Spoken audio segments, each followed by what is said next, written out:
سلام زیب هم چوپتیا ماته کړه. زیب طالبان ته مهم وړاندیز وکړ خو طالبان به یې ومني او کنه.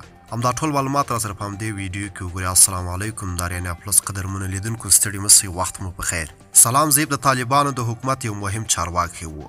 هغه په پاکستان کې د دوی سفیر و. نوموړی په دې پیژندل کېدل چې څنګه په بد ډول د پاکستان حکومت له لوري په 2001 میلادي کال کې امریکا ته وسپارل سو او بیا یې ډېرې سختې شپې او ورځې تېرې کړې. زیب چې ډېر وخت کېږي د پخواني حکومت په دوران کې هم په کابل کې و او یو متوسط دریځ له کابله د خونړي انقلاب څخه ژوندی راووت. اوس چې په کابل کې نوی حکومت راغلی دی او د ځینو ستونزو سره مخ دی او یا ځینې ناسمې کړنې کوي، نو ښاغلی زیب ورته مهمې سپارښتنې کړي دي.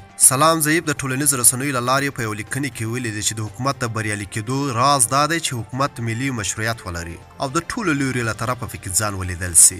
زیب لومړنی طالب چارواکی سو چې د طالبانو نوي حکومت ته د ملي مشارکت او ټول شمولتوب مشوره ورکړه. دنیا او ډېری خلک په طالبانو نیوکه کوي چې ټول ملایان او خپل کسان یې په کابینه کې مقرر کړي دي. کله چې لیدلې چې پکې وړ کس نسته، ان د کابل پوهنتون غوندې بنسټ ته هم د خپل طرفه یو لیسانس کس ټاکلی دی. زیب وړاندې ویلي چې د حکومت د بریالي کېدو راز په دې کې دی چې ملي مشارکت رامنځته سي او ترڅنګ یې باید تر ټولو زیات ټینګار په اقتصادي پرمختګ باندې وسي. زیب ویلي د بریا لپاره د اقتصادي پرمختګ د حکومت د پایښت او بریالي کېدو لپاره 50% مهم دی. یعنی که اقتصاد خراب وي، نور که هر څه سم هم وي، حکومت د بریالي کېدو چانس 50% کم دی. ډېره مننه چې ویډیو مو راسره تر پایه وکتل. کوم ویډیو خوښ شوي حتما یې درسره لایک او شیر کړئ. د لا ښایسته او په زړه پورې مطالبو لپاره زموږ چینل حتما سبسکرایب کړئ. تر بیا او بلې ویډیو د الله په امان.